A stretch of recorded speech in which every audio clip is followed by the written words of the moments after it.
E aí eu quero fazer uma pergunta para vocês. Vocês acham, nós estamos vivendo uma época difícil, né? Fácil, tá fácil não. Vocês acham que a Igreja Católica acaba um dia?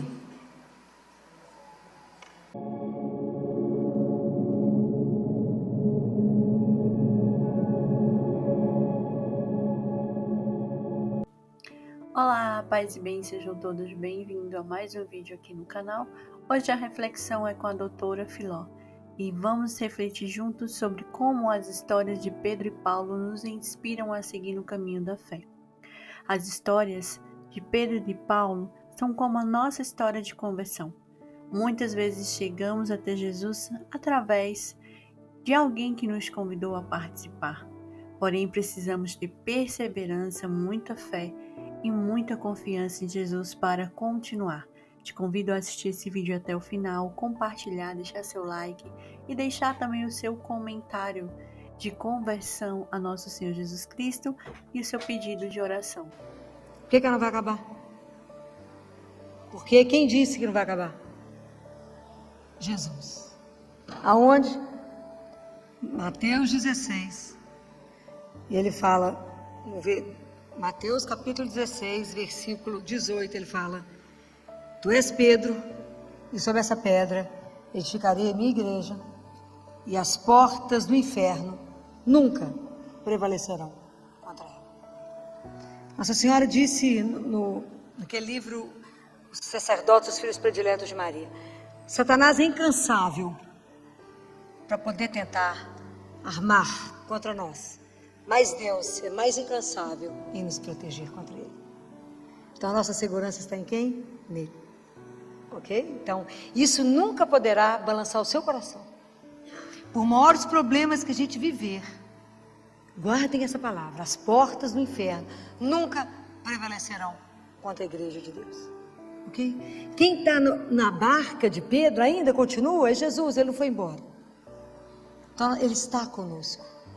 E nós formamos esse corpo místico de Cristo que a gente ainda não tem dimensão do que isso significa. Mas por que eu hoje quis que a gente pensasse sobre Pedro e Paulo? Porque é a nossa história de conversão. Muitas vezes a gente chegou até Jesus porque alguém nos trouxe, porque alguém nos apresentou. Mas chega um momento da nossa maturidade da fé que se a gente não tiver um encontro pessoal com Jesus, nós não vamos permanecer.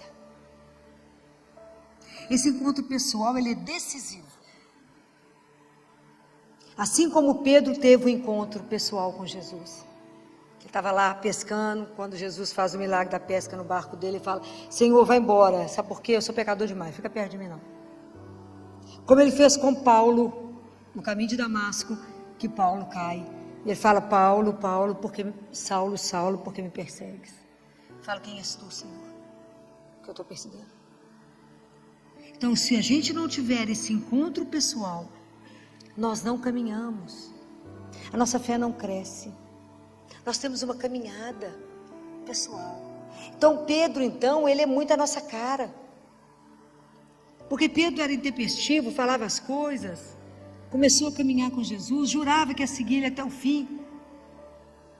E negou, mas voltou. O olhar de Jesus atingiu Pedro e buscou ele de volta. A gente precisa permitir que o olhar de Deus nos alcance. A gente não pode se esconder de Deus. A gente tem que deixar que Ele nos veja. Fala com Ele: estou aqui, ó, olha para mim. Eu falo com Ele todo dia de manhã: o senhor está olhando direitinho? Sou eu, está vendo? Viu a roupa que eu vesti hoje? Para o senhor não me perder. Porque se o senhor me perder, eu vou te trair hoje. Não me perca, para que eu não te traia. Porque eu não presto. Então fica de olho. Mantenha o olho em cima de mim para que eu não desvie do caminho. Porque sem a sua graça eu vou desviar. Então, aonde que a fé de Pedro é sustentada? Vocês lembram desse evangelho? Como é que a fé de Pedro se manteve? Lembra? Jesus falou em Lucas. O que Jesus falou para Pedro? Pedro, Pedro, Satanás te pediu. Falou: me dá ele. Vou joeirar ele igual trigo. Vou fazer assim nele, ó. Lembra desse trecho? Mas, Pedro, eu roguei ao Pai por ti. Então, a fé de Pedro, ela é sustentada pela oração de Jesus. Mas eu orei ao Pai por ti, para que a sua confiança não desfaleça. E você depois confirma teus irmãos, você sustenta a turma. Isso é maravilhoso. Isso é maravilhoso. Paulo, depois que teve um encontro pessoal com Jesus, ele falou: essa vida que eu tenho, que eu vivo na carne, eu vivo por causa do nome e da pessoa do Filho de Deus, que é Jesus. Isso é maravilhoso. Nós temos que ter essa vivência. Para a gente poder evangelizar, as pessoas têm que, no primeiro tem que ter um compromisso. Eu não posso falar com vocês de um Deus teórico. Não, vocês não estavam aqui. Eu tenho que falar com vocês de um Jesus que a gente falta pegar. Falta apertar ele assim. Vocês têm que ter uma experiência viva de um Deus vivo. Jesus não é teoria. Ele é real. O Evangelho não é uma teoria. Tudo que você precisar está aqui. Só ter tempo de ler. Pensar, meditar, se alimentar. É isso. Quando Jesus fala para Pedro: tu és pedra. Eu queria que essa frase hoje ressoasse no coração de vocês. Vocês vão, toda vez, já falei com vocês, toda vez que vocês escutarem um nome no Novo Testamento, coloque o seu. Filó, tu és rocha. E é nessa rocha, na rocha do seu coração, que eu quero edificar a minha morada. Com eu, o Pai e o Espírito Santo. Eu quero que a Trindade venha fazer morada em você. Eu quero que vocês guardem essa frase para que isso vá ressoando na vida de vocês. Nós temos que desejar e fazer de tudo para que a gente seja morada de Deus. A morada da Santíssima Trindade. Já falei isso com vocês outro dia. Quem expulsa Deus de nós é quem? O pecado. Quando a gente peca, você fala com ele: tchau. Ok? Porque precisa voltar à confissão. Mas aquilo que eu disse para vocês, essa experiência de ver Deus, de tocar Ele, a experiência pessoal que te sustenta, é só vocês lembrarem de um caso que eu já contei. Lembra do cachorro correndo atrás da lebre? Quem lembra que eu já falei disso? Ninguém? Que bom, só porque é bom que a gente conta de novo, né? Já que ninguém lembra, né? Porque a nossa fé é assim: passa uma lebre, o cachorro sai correndo atrás, latindo, porque ele quer pegar a lebre. Aí alguns cachorros vão escutando, porque cachorro está latindo, vão correndo também. Escuta latir, vai correndo atrás. Aí vai correndo, porque tanto de cachorro está na lebre, todo mundo latindo. De repente um cachorro fala assim: mas por que nós estamos correndo?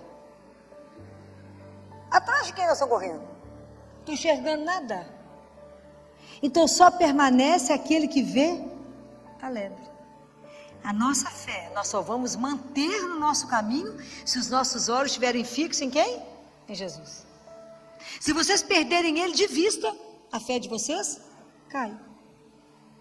Quando Pedro falou com ele: Jesus, deixa eu andar sobre a água, é o Senhor mesmo, deixa eu ir. Ele falou: vem, meu filho, vem cá, Pedro, firme.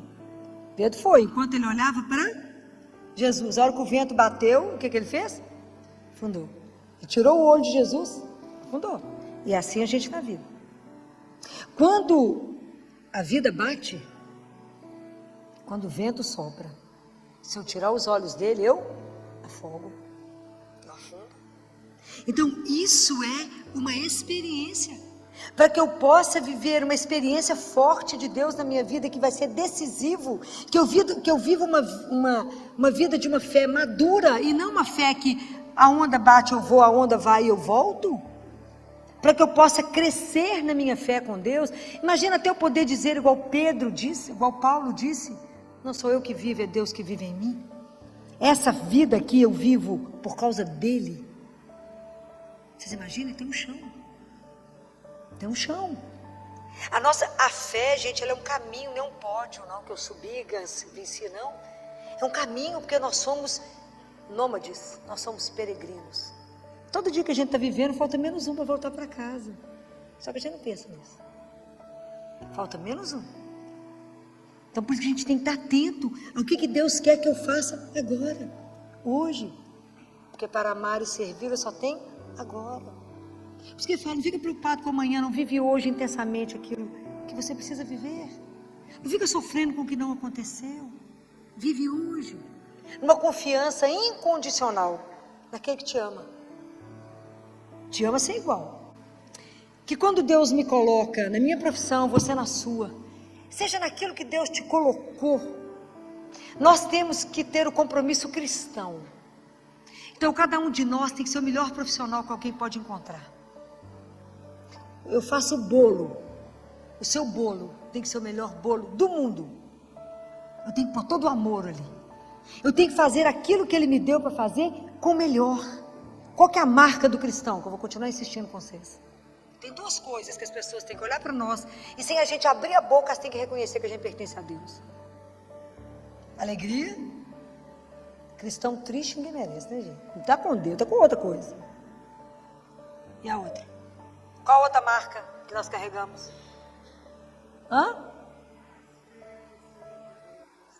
Sim, mas como é que ele tem que se manifestar naquilo que eu faço?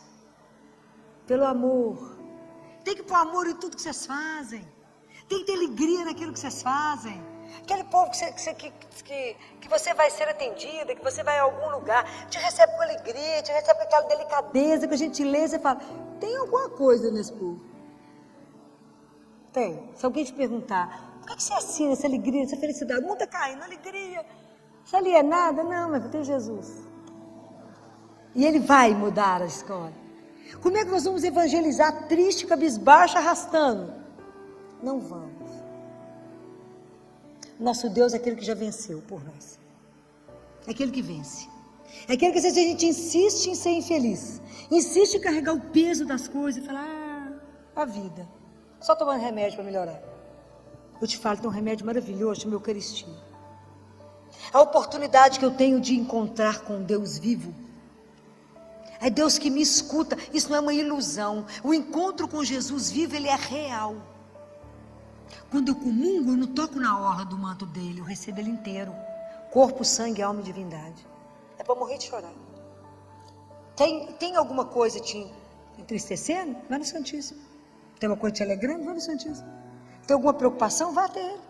Tudo que vocês têm que tomar uma decisão, vá até ele. Porque ele está ali, vive em pessoa. Se a gente descobrir isso de verdade, isso aqui vai ter uma fila, ninguém chega. Você passa a vida aqui na fila, esperando a hora, uma oportunidade de ele conversar com ele. Mas ele é tão maravilhoso que ele se esconde. Que a gente não ia dar conta de ver. Ele se esconde. Para que a gente possa chegar até ele. Então, quando eu vejo da vida de Paulo, falo, será que eu vou guardar minha fé até o fim? Quando Jesus falava na Bíblia, fala, será que quando eu voltar eu vou encontrar fé no mundo? Ele pergunta. Então eu falei com ele, bem que você está esperto mesmo, porque tem hora que eu acho que até não, amigo. Campanha contra você é pesada, bem pesada.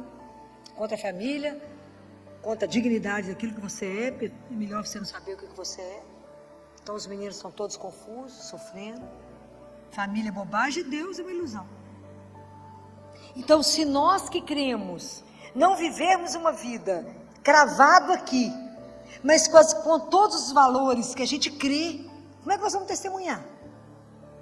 Como é que nós vamos afirmar que nós descendemos de Pedro e de Paulo? Esse povo que aceitou o martírio, esse povo que viveu numa alegria louca. São Lucas, um pouquinho antes de salvar o filho de um alto cargo, de um funcionário de Roma, ele estava preso, Lucas. Vivia conversando com Paulo, eles deixaram entrar, porque afinal de contas ele vai conversar com esse homem preso, que não tem nada, uma roupa rasgada. Era Lucas anotando tudo que Paulo falava, tanto que Atos dos Apóstolos, quem escreveu foi Lucas. Lucas escrevendo. Lucas foi preso, falou, amanhã vocês vão ser julgados lá, para os leões. Antes da menina estava morrendo, buscar Lucas, o pai dela buscar Lucas, Lucas conversava com o povo assim, não, vocês não se preocupam não, inclusive com criança. Na hora que eles nos julgarem nos leões, vai doer um pouquinho, só no primeiro momento. Só um pouquinho. Só na primeira dentada. Mas depois vai ser uma festa. Nós vamos voltar para casa. Era assim que esse povo carregava o martírio. Eles entravam na arena cantando. Mas porque tinham feito a experiência de um Deus vivo. A nossa fé ela não pode ser mais ou menos.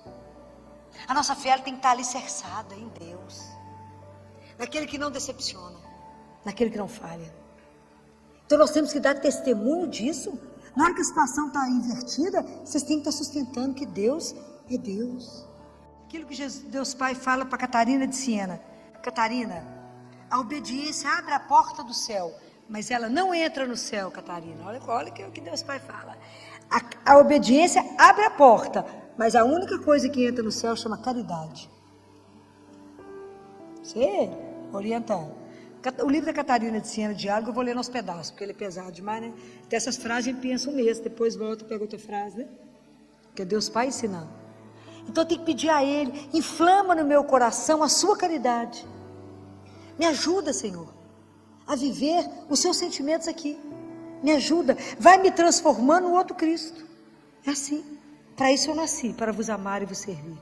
Quem foi a pessoa por excelência que amou Jesus e o serviu? Quem foi por excelência que amou e serviu Jesus? Quem por excelência? Maria. Existiu alguém que amou Ele mais? E o serviu com toda a vida e todo o coração? Existiu alguém que sofreu mais com Ele do que ela? Ninguém. Ninguém. Imagina quando ela recebeu o convite do anjo. Ela era uma menina profunda conhecedora da palavra, porque ela foi criada no templo. Ela foi orientada pelos sacerdotes. Vocês sabem a história da escolha de José, não sabem? Todo mundo sabe? Não? Não sabem? A gente fica achando que São José era um velhinho, né? Ele era um espetáculo, gente. Você acha que Deus vai escolher trem mal acabado, gente? Presta atenção. Vocês podem imaginar a beleza de Maria? Deve ser uma coisa louca. São José também fica atrás, não. Devia ser aquele espetáculo, né?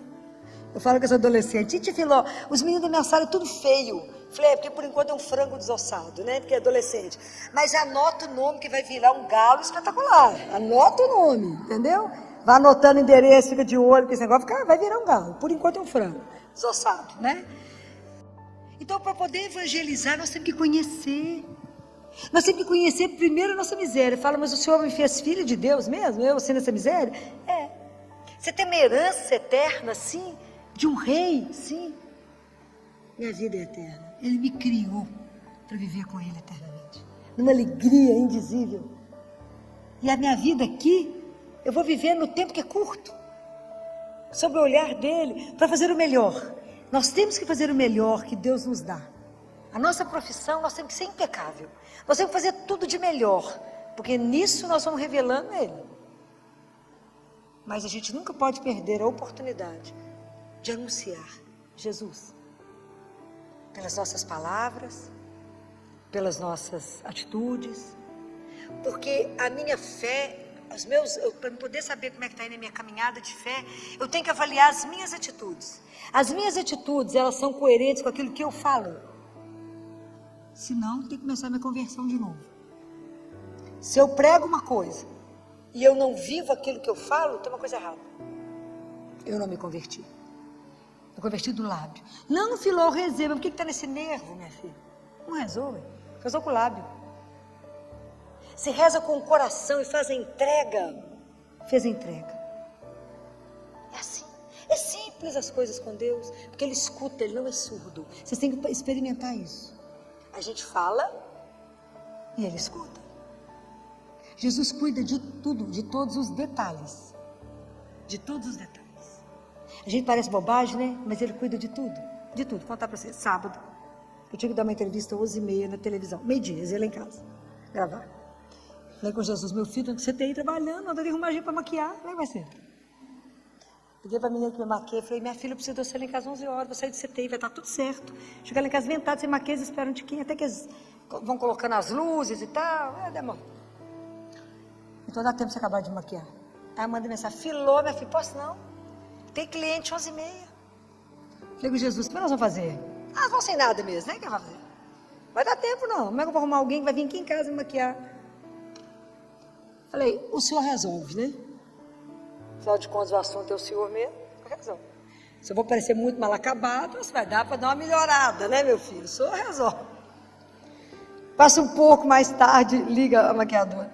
Filó, você acredita que do nada a pessoa que eu ia maquiar às 11h30 me ligou e falou, você não pode trocar comigo para 9h30, não? Falei, do nada?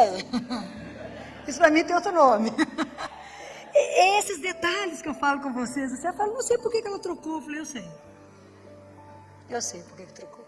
São esses detalhes, são esses cuidados. Que quando você coloca lá, filho, mas é isso, até isso você coloca, tudo coloco. Todos os detalhes, nós dividimos, né? A vida é parceria. Tudo é dividido. O dia que vocês aprenderem a viver isso, fica mais fácil, fica mais leve, vocês verão que ele de verdade, ele cuida de cada detalhe que você fala. Não é possível que ele prestou atenção nisso. Prestou. Por quê? Já falei com vocês. Por quê? Porque ele te ama. É por causa do amor. É o amor que faz ele agir dessa forma em prol de você. É o amor que faz Deus te preceder em cada coisa, em cada reunião que você vai, em cada coisa difícil que você vai fazer. Fala, eu estou com medo, fala, não preocupa não, ele já está lá, à sua espera. E já melhorou a história. Pode ir, sem medo, porque você contou com ele, porque você confia nele. Ele fala, eu não deixo um filho meu ser decepcionado. Por quê? Porque ele não pode, por causa do amor. Há um dia que a gente acreditar. Há um dia que a gente viver como filho dele, na alegria de acordar a cada dia com decisão, de pular da cama e falar, a seu dispor. Para isso, levantei. Para quê? Para vos amar. Então, se eu me levo do jeito que você quiser hoje, o que vai acontecer? Não importa, o senhor já viu. O que me aconteceu, eu sei que é para o meu bem. Por quê? Porque eu confio no seu amor por mim. Essa é a beleza da gente poder viver o que esses homens levaram à vida. Esses homens não importaram de ser crucificados de cabeça para baixo. Paulo falou, vou cortar sua cabeça. Ele falou, tranquilo, vai cortar. E o que ele fala com esse romano que cuidava dele, era um alto posto, ele estava preso. E o cara fala com ele, você não vai me convencer? Ele fala, mas eu não tenho essa pretensão de convencê-lo. Existirá um momento que ele vai te olhar nos olhos. Nesse momento, você cairá. Quando ele te olhar no fundo dos seus olhos.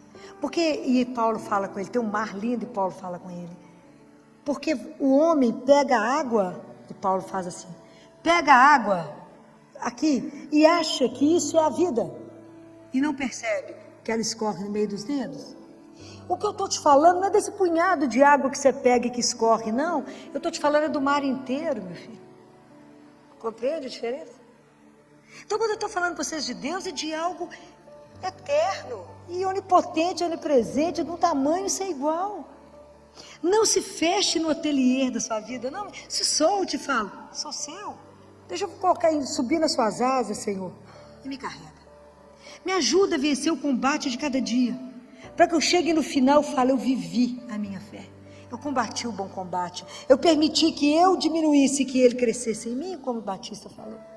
Eu quero, Senhor, por cada vez que eu quero me converter, tem uma mortificação pessoal. Eu vou morrendo aos poucos para que somente o Senhor reine em mim. É esse o processo. Nosso processo de conversão é um processo de uma vida. Até no momento da nossa morte, nós vamos estar nos convertendo. Mas vamos pedir a Jesus a cada dia a graça de ser um outro Pedro, um outro Paulo, de testemunhar com a nossa vida que Ele é Deus e que Ele vive e que Ele está vivo aqui agora, no meio de nós, que Ele nos olha, que Ele cuida, que a gente anda sob o olhar dEle e permita que o olhar dEle te alcance hoje. Esse é o e-book Guia para Adoração. Às vezes você se sente perdido ou com dificuldade de fazer adoração ao Santíssimo. Então criamos uma forma organizada de fazer uma adoração profunda. E o bom desse nosso e-book é que ele pode ser impresso por você. Então aproveite agora mesmo e adquira o seu tocando no botão abaixo.